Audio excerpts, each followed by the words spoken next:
बिस्मिल्लाहिर्रहमानिर्रहीम अस्सलाम वालेकुम। मेरा नाम है बिलाल रशीद और आप देख रहे हैं border and bridges immigrations and legal consultants का ऑफिशियल यूट्यूब चैनल। आज हम डिस्कस करेंगे यूएसए के स्टडी वीज़ा के हवाले से, जो कि कैटेगरी F1 कहलाती है। बहुत से बच्चे हमसे ये राब्ता कर रहे थे कि आप इस हवाले से भी एक वीडियो बनाएं जिसमें कंप्लीट प्रोसेस के हवाले से जिक्र हो। तो ये वीडियो आप एंड तक देखिए ताकि आपको यूएसए के हवाले से तमाम इन्फॉर्मेशन इस वीडियो में मिल जाए। अगर इसके अलावा भी आपको कोई इन्फॉर्मेशन रिक्वायर्ड हो तो आप डिस्क्रिप्शन में मौजूद कॉन्टैक्ट डिटेल्स को फॉलो करते हुए हमारे जो प्रोसेसिंग ऑफिसर्स हैं उनसे आप राब्ता कर सकते हैं। वो आपको कम्प्लीटली इसमें गाइड भी कर देंगे। आइए डिस्कस करते हैं कि कौन से स्टेप्स हैं जो आपने फॉलो करने होते हैं F1 कैटेगरी के अंदर। तो मैं आपको सबसे पहले ये बताता चलूँ कि आपको ऑफर लेटर की ज़रूरत होगी। ज़ाहिर है सबसे पहले आप किसी भी यूनिवर्सिटी में अप्लाई करेंगे, उसकी रिक्वायरमेंट्स को मीट करेंगे, एंट्री रिक्वायरमेंट्स को आपको एक ऑफर लेटर इशू होगा। कंडीशंस मीट करने के बाद unconditional offer and then you have to pay the fee. Financials देने के बाद आपके पास F1 जो है रिसीव हो जाएगा फीस पेमेंट के बाद। सर्विस फी क्या चीज़ है, इसके हवाले से हम लोग डिस्कस करेंगे इसमें। कैसे आपने वीज़ा एप्लीकेशन फॉर्म फिल करना है, DS-160 फॉर्म को कैसे आपने लेकर चलना है, इस हवाले से हम लोग थोड़ा-सा डिस्कस करेंगे। एप्लीकेशन की प्रोसेसिंग फ़ी कितनी है, इस हवाले से मैं आपको गाइड करूँगा। इसके अलावा कैसे आप शेड्यूल करेंगे इंटरव्यू और इंटरव्यू के अंदर कौन-कौन से क्वेश्चंस जो हैं वो आपसे पूछे जा सकते हैं। इसके अलावा रिक्वायर्ड डॉक्यूमेंट्स क्या हैं और कौन-कौन से डॉक्यूमेंट्स आपने इंटरव्यू वाले दिन अपने साथ लेकर जाने हैं, ये भी हम लोग आपके साथ डिस्कस करेंगे। अगर हम प्रोसेस की तरफ से अगर हम बात करना चाहें तो मैं आपको ये बताना चाहूँगा कि सबसे पहले आपने अपने एप्लीकेशन पैक को रेडी रखना है। इसके अंदर आपको पता ही है, अगर आपने मेरी प्रीवियस वीडियोज़ देखी हैं, आइडेंटिफिकेशन वाले पोर्शन में आपको पासपोर्ट, आईडी, पिक्चर्स, एफआरसी वगैरह रिक्वायर्ड होती हैं। यहाँ पे आपने व्हाइट बैकग्राउंड के साथ जो है अपनी पिक्चर रेडी रखनी है, सॉफ्ट फॉर्म में। वो आपको वीज़ा एप्लीकेशन फाइल करते हुए उसकी ज़रूरत होगी। इसके अलावा आपने इंग्लिश लैंग्वेज रिक्वायरमेंट में डुओलिंगो, आइल्स, टॉफल, ये तमाम टेस्ट जो हैं वो काबिल कबूल हैं। आपने बैचलर्स के लिए सेम रिक्वायरमेंट को फॉलो करना है। 6.5 ओवरऑल आपको रिक्वायर्ड है। डुओलिंगो के अंदर एटलीस्ट 110 आपको स्कोर रिक्वायर्ड है।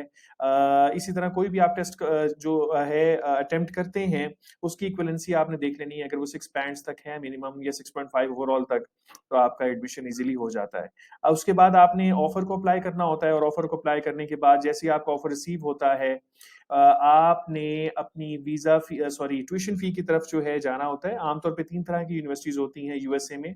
एक वो जो तकरीबन 50% ऑफ द टोटल फ़ीस आपसे एडवांस में लेती हैं और आपको उसके बाद I-20 इश्यू करती हैं। दूसरी तरह की यूनिवर्सिटीज़ ऐसी होती हैं जो तकरीबन 30 से 40% जो है फीसेस के ऊपर भी आपको I-20 इश्यू कर देती है। I-20 से मुराद confirmation of acceptance to study है, जिस तरह यूके में, जिस तरह ऑस्ट्रेलिया में कन्फर्मेशन ऑफ एनरोलमेंट है, बिल्कुल वैसे ही I-20 यूएसए के अंदर कन्फर्मेशन है टू स्टडी। ये आपको यूनिवर्सिटीज इशू करती हैं with the collaboration of department of homeland security. ये आपके पास वाया कोरियर जो है वो रिसीव होगा। ये भी मैं आपको सारा गाइड करूंगा कि कैसे आपने मामलात करने हैं इस हवाले से। उसके अलावा आपने जब इंटरव्यू के हवाले से जाना है एम्बेसी के अंदर, तो आपने अपना I-20 को साइन करना है। साइन करने के बाद आपने इसको अपने साथ लेके जाना है। DS-160 आपको ये मैं बताता चलूँ, ऑनलाइन वीज़ा एप्लीकेशन इसकी फाइल होती है, लेकिन इंटरव्यू जो है वो आपको अपॉइंटमेंट लेके एम्बेसी के अंदर आपको इंटरव्यू देना होता है। और एम्बेसी यूएसए की ऐसी है कि वो उसी वक्त आपको पता चल जाएगा कि आपका वीज़ा ग्रांट हुआ है या नहीं। अगर उन्होंने आपको वीज़ा देना हुआ तो आपसे पासपोर्ट ले लेंगे, वरना आपको पासपोर्ट रिटर्न कर देंगे। आम तौर पे यहाँ पे रिफ्यूज़ल सेक्शन 214 सबसेक्शन बी की है, जिसमें बच्चे अमूमन जो है वीज़ा ऑफिसर को कन्विंस नहीं कर पाते कि उनकी financial ties with the country of residence strong हैं, उनकी सोशल टाइज स्ट्रांग है और ये कि वो वापस आ जाएंगे। तो I-20 जो है, जिसको हम यूके के अंदर जिस तरह से कंफर्मेशन ऑफ एक्सेप्टेंस स्टडी होता है और ऑस्ट्रेलिया में कंफर्मेशन ऑफ एनरोलमेंट होता है, I-20 यूएसए में बिल्कुल वैसा ही होता है। ये कुछ इस तरह का मामलात होते हैं जिसमें आपके सर्विस आईडी अप फ्रंट होता है, फ्रंट पे। उसके बाद आपकी स्टडी स्टूडेंट की डिटेल होती है। उसके बाद आपकी यूनिवर्सिटी एंड देन आपके कोर्सेज के हवाले से डिटेल्स, और फिर उसके बाद आपने जो फीसेस और आपकी फाइनेंशियल्स हैं उसके हवाले से यहाँ पे डिस्कशन होती है। ये वो साइनिंग वाला एरिया है जो आपने साइन करके अपने साथ लेकर जाना होता है। आपने सर्विस फी भी यहाँ पे पे करनी है। आमतौर पे F1 और J1 कैटेगरी के अंदर आपको सर्विस फी की ज़रूरत होती है। ये वो फंड्स हैं जो कि आप समझ लें कि आपसे लिए जाते हैं डिपार्टमेंट ऑफ होमलैंड सिक्योरिटी के चैनल से, ताकि आप के हवाले से जो भी सिक्योरिटी है उसको अपडेटेड रखा जाए और एक पूरा डिटेल जो है वो रखी जा सके। ठीक है? आपको मैं यहाँ पे चंद एग्ज़ाम्पल्स बताना चाहूँगा वो यूनिवर्सिटीज़ की जो कि आपको डायरेक्ट I-20 भी इश्यू कर देंगी। आम तौर पे ऐसे यूनिवर्सिटीज़ की वीज़ा रेशियो कतई कम होती है, लेकिन अगर आपने अच्छा सब्जेक्ट आपने चूज़ किए हैं, अच्छा कोर्स आपने सेलेक्ट किया है, जो कि आम तौर पे आपके कंट्री ऑफ रेज़िडेंस में अवेलेबल नहीं है, तो फिर आपकी वीज़ा जो है लेने के चांसेस बेहतर हो जाते हैं। और ये कि अगर आपने इंटरव्यू की तैयारी अच्छी की हुई है, कन्विंसिबल आंसर्स हैं आपके, जेनेरिक नहीं हैं, तो आपको ये मैं बताता चलूँ कि आपको इस हवाले से काफ़ी आसानी हो जाएगी। इसमें लिंकन यूनिवर्सिटी है, वेस्टक्लिफ यूनिवर्सिटी है, इसके अलावा national university, Troy university, Nebraska Lincoln etcetera, ये वो तमाम यूनिवर्सिटीज़ हैं जो कि आपसे शुरुआत में इनिशियल डिपॉज़िट उस तरह से रिक्वायर नहीं करती हैं। हाँ, लेकिन इसमें एप्लीकेशन फीसेस हैं और साथ एनरोलमेंट फीसेस सेपरेटली ये लोग चार्ज करते हैं। इसके अलावा मैं आपको ये बताता चलूँ कि आपको वीज़ा एप्लीकेशन फॉर्म फिल करने की ऑनलाइन जो है आपको अवेलेबिलिटी होगी, DS-160 ये कहलाता है। आपने यूएस ट्रैवल डॉक्स के ऊपर जाके ये एप्लीकेशन आपने फिल करनी है। आपके पास तमाम डिटेल्स होनी चाहिए। ना सिर्फ़ आपकी अपनी आइडेंटिफ़िकेशन के हवाले से बल्कि यूनिवर्सिटी के हवाले से जो कि डिटेल्स आपको मिल जाएँगी आपके I-20 के ऊपर और ऑफ़र लेटर के ऊपर। इसके अलावा मैं ये बताता चलूँ कि पाकिस्तान के अंदर तो आपको जो वीज़ा फ़ी है वो अलाइड बैंक के अंदर सबमिट हो जाएगी। इसके लिए आपको सेपरेट स्केड्यूल अपॉइंटमेंट के अंदर आपने अपना एक अकाउंट बनाना है और अकाउंट बनाने के बाद आपने तमाम details related to your I-20 और इसके अलावा आपने जेनेरिक डिटेल्स अपनी आइडेंटिफिकेशन की वहाँ पे दे देनी है। एक चालान फॉर्म जनरेट होगा और वो चालान फॉर्म आपने बाय हैंड जाके बैंक में जमा करवा देना होता है, ठीक है? आपने इसको अपने पास रखना है ताकि आपको आसानी रहे। इसके अलावा आपने जो सर्विस फ़ी पे की होगी, उस सर्विस फ़ी का भी प्रिंट आउट आपने अपने पास रखना है, ठीक है? बहुत आसान है शेड्यूल करना इंटरव्यू जैसे ही आपकी फ़ीस पे हो जाएगी, आप इंटरव्यू शेड्यूल वाले मरहले में दाखिल हो जाएँगे। आपने जो फ़ीस पे होगी उसको अपडेट होते हुए तकरीबन 1 डे लग जाता है। अगर वो 11 बजे से आपने पहले दिन 11 बजे से पहले जमा करवा दी है, तो वेरी नेक्स्ट डे आप अपना लॉगिन कर आप अपनी शेड्यूल कर सकते हैं इंटरव्यू, जो भी अवेलेबल डेट्स होंगी वहाँ पे कैलेंडर की फॉर्म में अवेलेबल आ रही होंगी। लेकिन अगर आपने 11 बजे के बाद दिन 11 बजे के बाद अगर आपने फ़ीस जमा करवाई है तो तकरीबन नेक्स्ट नहीं बल्कि उससे अगले दिन में आपको वो शो होना शुरू हो जाएँगे जो आपके कैलेंडर्स हैं वहाँ से आप सेलेक्ट कर सकते हैं और जाकर आप इंटरव्यू जो है वो दे सकते हैं। जैसे ही मैंने आपको जैसे पहले बताया कि जैसे ही आपका वीज़ा अप्रूव होगा, आपका पासपोर्ट जो है वो वीज़ा ऑफ़िसर अपने पास रख लेगा और आपको कहा जाएगा कि आपने जब आपने एप्लीकेशन फ़िल की थी और जो आपने एड्रेस वहाँ दिया था, वहाँ से आप कलेक्शन कर सकते हैं। आजकल एम्बेसी ने वैसे डिलीवरी जो है सर्विस भी शुरू कर दी हुई है, उसके सेपरेट चार्जेज़ हैं, वो आप वहाँ से सिलेक्शन कर अपनी डिलीवरी भी करवा सकते हैं पासपोर्ट की। जब आप अपने इंटरव्यू के लिए जाएँ तो मैं आपको ये बताता चलूँ कि ये वो तमाम डॉक्यूमेंट्स हैं जो आपने अपने साथ लेके जाने हैं। अमूमन यही डॉक्यूमेंट्स होते हैं जो एम्बेसी को रिक्वायर्ड होते हैं, जिसमें आपका I-20, DS-160 फॉर्म का कन्फर्मेशन पेज, आपको तकरीबन 2 जो है वो फ़ोटोज़ रिक्वायर्ड होती हैं व्हाइट बैकग्राउंड के साथ और ये चीज़ आपने याद रखनी है कि आपने इन फ़ोटो को एडिट नहीं करना। यानी कि आप उसको जैसी है एज़ इट इज़ आपने उसका प्रिंट आउट साथ ले लेना है और एटलीस्ट 2 फ़ोटोज़ आपने अपने साथ लेके जानी है। पासपोर्ट आपके पास होना चाहिए, सर्विस फ़ी की रिसीट आपके पास होनी चाहिए। आपने एम्बेसी फ़ी पे की हुई है उसका आप प्रूफ़ अपने पास रखिएगा। ऑल्दो ये ऑनलाइन सिस्टम है और कैलेंडर जो है वो आता ही तब है जब वो फ़ी अपडेट होती है, लेकिन फिर भी आप इसको सँभाल के रखें ताकि अगर कोई परेशानी का सामना हो तो आपके पास ये अवेलेबल हो।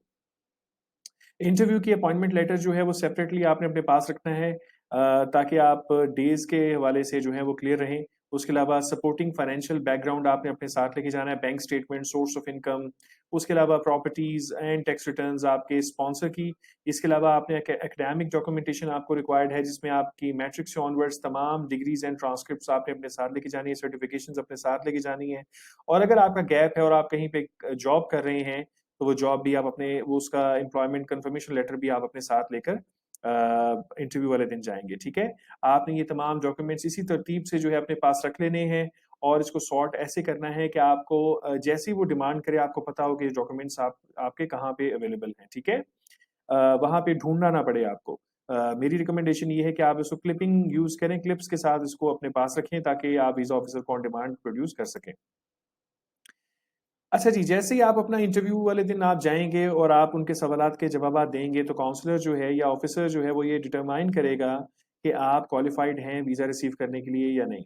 और आपको ये मैं बताता चलूँ कि इंटरव्यू थोड़े से टफ होते हैं, लेकिन अगर आप ऑनेस्टली और कॉन्फिडेंटली इनको आंसर कर दें, तो वीज़ा ऑफिसर आपको आमतौर पे जो है वीज़ा ग्रांट कर देता है। इसकी इंटरव्यू की तैयार करने के लिए कुछ टिप्स हैं। इसके लिए वैसे तो आप हमारी इंटरव्यू प्रिपरेशन की जो ऑस्ट्रेलिया की वीडियो है वो भी आप देख देख सकते हैं। ऑलमोस्ट क्वेश्चंस जो हैं सर्कमस्टेंशियली सेम होते हैं। सिवाय इसके कि ज़ाहिर है कंट्री और यूनिवर्सिटी चेंज है, बाकी आपके फैक्टर्स वही हैं सारे। आप उसको भी फॉलो कर सकते हैं। और आप ऐसा भी कर सकते हैं कि आप अपनी वीडियो खुद भी बना बना सकते हैं प्रैक्टिस की, किसी को कह सकते हैं कि वो आपसे इंटरव्यू में ये सवालात वो पूछ ले। इसके अलावा आपकी बॉडी लैंग्वेज भी कैसी है वो आपको वीडियो में जो है वो अंदाज़ा होगा। मेरी रिकमेंडेशन यही है कि ये वीडियो आप बनाइए और इसको आप बार-बार देखें और अपने आप को इम्प्रूव करें जहाँ पे आपको लगता है कि आप पूरी तरह से कन्विंसिंग आंसर्स नहीं दे रहे। इसके अलावा मैं आपको कुछ क्वेश्चंस हैं जो कि यहाँ पे मैं आपके आपके साथ डिस्कस करना चाहता हूँ। आमतौर पे वीज़ा ऑफिसर इंटरेस्टेड होता है आपके स्टडी प्लान्स के हवाले से। Why this university? Why this course? Why USA? Why not Canada, Australia, UK? इस तरह के सवालात आपसे पूछे जाते हैं। आपके फाइनेंशियल स्टेटस और आपकी ability to fund your studies इसके हवाले से सवाल होते हैं।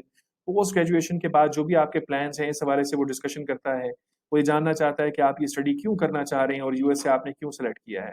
ज़ाहिर है तमाम यूनिवर्सिटीज़ को अगर तमाम कंट्रीज़ को अगर देखा जाए, वो आमतौर पे यही असेसमेंट कर रही होती हैं कि आया कि आप अपनी स्टडी के बाद आप अपनी कंट्री में वापस चले जाएँगे कि नहीं? तो इस हवाले से आपने ये चीज़ों को मरूज़ ख़ातिर रखना है ताकि आप इंटरव्यू के हवाले से रेडी रहें। जैसा कि मैंने आपको बताया कि व्हाई यूएसए बहुत इम्पोर्टेंट सवाल है, ठीक है? ये आपने आंसर्स जेनेरिक नहीं देने। आमतौर पे बच्चे बहुत जनरल सा आंसर दे रहे होते हैं कि यूएसए इज़ द बेस्ट और इस तरह के सवाल के मतलब इस तरह के जवाब दे रहे होते हैं, आपने ये नहीं देना। बल्कि आपने उसको ये बताना है कि यूएसए क्यों आपने सेलेक्ट किया है क्योंकि यहाँ पे एजुकेशनल इंफ्रास्ट्रक्चर जो है वो बाकी कंट्रीज़ से बहुत बेहतर है। आपको ये जो यूनिवर्सिटी है इसकी फैकल्टी वगैरह आपको बहुत पसंद है या इस तरह के जो भी सवालात इस तरह के जो भी जवाब आपको बेहतर लगे आप इसमें इंक्लूड कर सकते हैं। इसके अलावा आपने ये वाली स्पेशलाइज़ेशन क्यों चूज़ किया इस डिग्री को लेकर? आपका मेजर क्या होगा?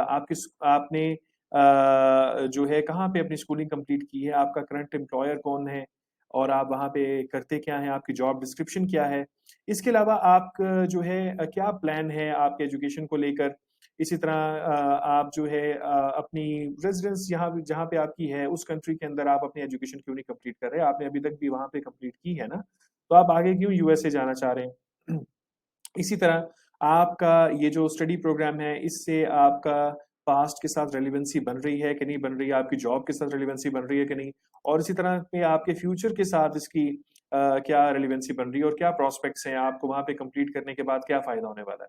इसी तरह से मैं आपको ये बताता चलूँ कि आपसे वो ये भी पूछ सकता है कि आपने कितने कॉलेजेस में अप्लाई किया है, ठीक है? और कितने यूनिवर्सिटीज़ ने आपको एक्सेप्ट किया था, ठीक है? और आपने यही यूनिवर्सिटी क्यों चूज़ की और क्या डिसाइसिव फैक्टर थे?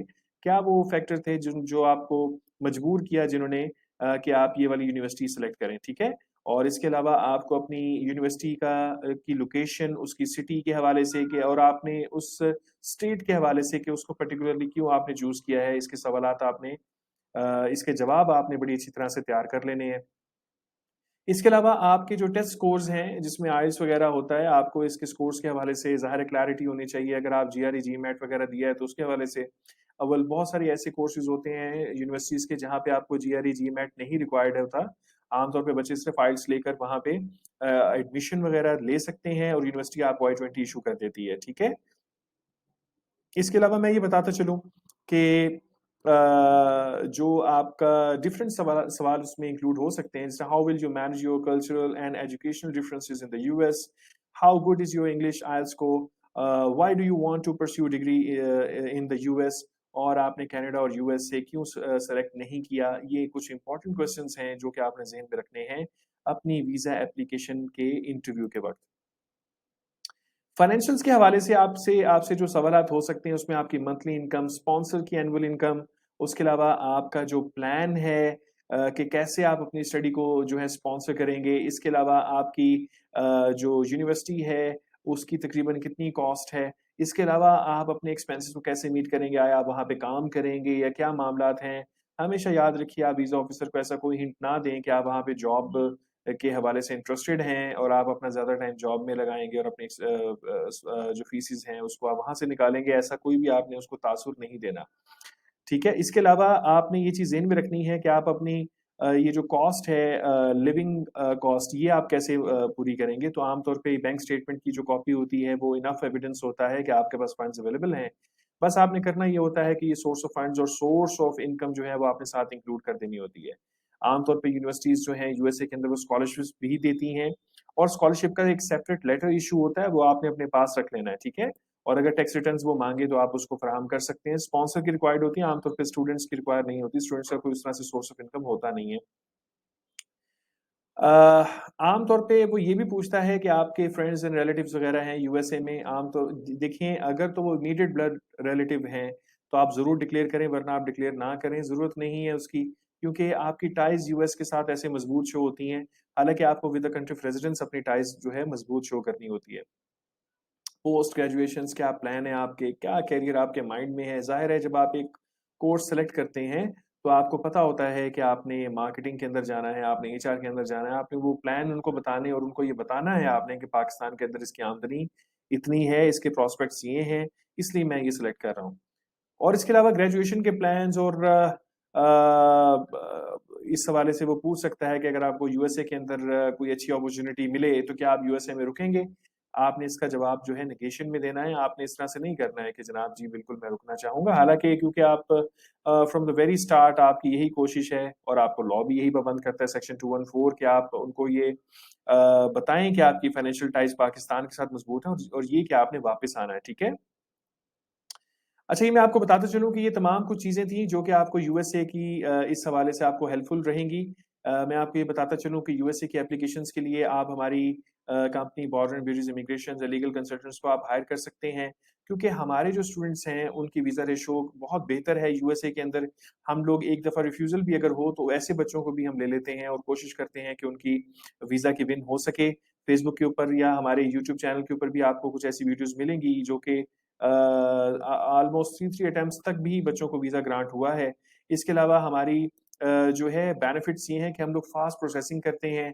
हम आपको end to end services provide करते हैं यानी कि आपको from the very starting from your offer letter up to the visa और उसके बाद पोस्ट अराइवल प्री अराइवल जो आपकी ब्रीफिंग होती है वो भी इसमें इंक्लूड है। इसके अलावा हमारी वीज़ा रेशो कदरे बेहतर है बाकी जो है कंसल्टेंट से उसकी रीज़न ये है कि हम आपसे आपके साथ बहुत ज़्यादा प्रैक्टिस करते हैं इंटरव्यू के हवाले से और वीडियोज़ वगैरह और आपकी बॉडी लैंग्वेज ये तमाम चीज़ें इसमें इंक्लूडेड होती हैं। हमारी कोशिश होती है कि कस्टमर सैटिस्फैक्शन हो। उसके अलावा टॉप यूनिवर्सिटीज़ आपके बजट के लिहाज से हमारे पैनल पे हैं, स्कॉलरशिप्स वगैरह अवेलेबल हैं, तो बच्चे जो हैं इस पे अप्लाई कर सकते हैं और स्पेशल डिस्काउंट्स है उन बच्चों के लिए जो कि हमारी फर्म के थ्रू और इस यूट्यूब चैनल के थ्रू आ रहे हैं। आपने ये ज़रूर मेंशन करना है कि आपने ये चैनल देखते हुए डिसाइड किया कि आपने यूएसए में एडमिशन लेना है। आपने अगर अपॉइंटमेंट बुक करनी है तो आपको चैनल की डिस्क्रिप्शन में और इस वीडियो की डिस्क्रिप्शन में हमारी कॉन्टैक्ट डिटेल्स अवेलेबल हैं। आप वहाँ पे कॉल करके अपनी या borderanbridges.com पे आप जाकर अपनी अपॉइंटमेंट को बुक कर सकते हैं। तो इसके अलावा Facebook page slash border and bridges के ऊपर भी आप जाकर अपॉइंटमेंट को बुक कर सकते हैं। ये आपके सामने आपके स्क्रीन के ऊपर कुछ डिटेल्स आ रही हैं फेसबुक पेज के हवाले से भी और इसके अलावा डिटेल्स आ रही हैं एड्रेस और व्हाट्सएप नंबर के हवाले से भी आप यहाँ पे कॉल करके भी अपनी अपॉइंटमेंट को सिक्योर कर सकते हैं। हमें आप फॉलो कीजिएगा सोशल मीडिया के ऊपर हमारी प्रेजेंस है इंस्टाग्राम, फेसबुक, ट्विटर और इसके अलावा यूट्यूब के ऊपर आपकी क्वेरीज हमारे लिए जो है इम्पोर्टेंट हैं, हम उसको आंसर करते हैं और जितनी भी सजेशंस हैं वो आप हमें इन सोशल मीडिया प्लेटफॉर्म्स के थ्रू आप हमारे तक पहुंचाएं ताकि हम अपनी वीडियो को मजीद इंप्रूव कर सकें। तो ये थी जनाब आज की वीडियो। मैं उम्मीद करता हूं कि आपको यूएसए के हवाले से जितनी भी इंफॉर्मेशन रिक्वायर्ड है स्टडी वीजा के हवाले से वो आपको इनिशियली इस वीडियो के तवसुत से मिल चुकी होगी। मजीद मालूमात के लिए आपको ऑलरेडी पता है कि आपने राब्ता करना है थ्रू गिवन डिटेल्स। जो भी आपकी क्यूरी है हमारे स्टाफ जो है बिल्कुल फ्री ऑफ कॉस्ट आपकी क्यूरी को एड्रेस करेंगे और आपको हेल्प करेंगे आपकी यूनिवर्सिटी की सिलेक्शन में और बेस्ट जो है कोर्स की सिलेक्शन में जो कि पाकिस्तान में नहीं है और आपको वीज़ा सिक्योर करने में हेल्प आउट करेगा। अपना बहुत सारा ख्याल रखिएगा। अब देखते रहिए हमारा यूट्यूब चैनल, लाइक कीजिए, सब्सक्राइब कीजिए और शेयर कीजिए डिफरेंट प्लेटफॉर्म्स में ताकि बाकी बच्चों तक भी ये इन्फॉर्मेशन पहुंच सके। Thank you so much. Allah Hafiz. Bismillah.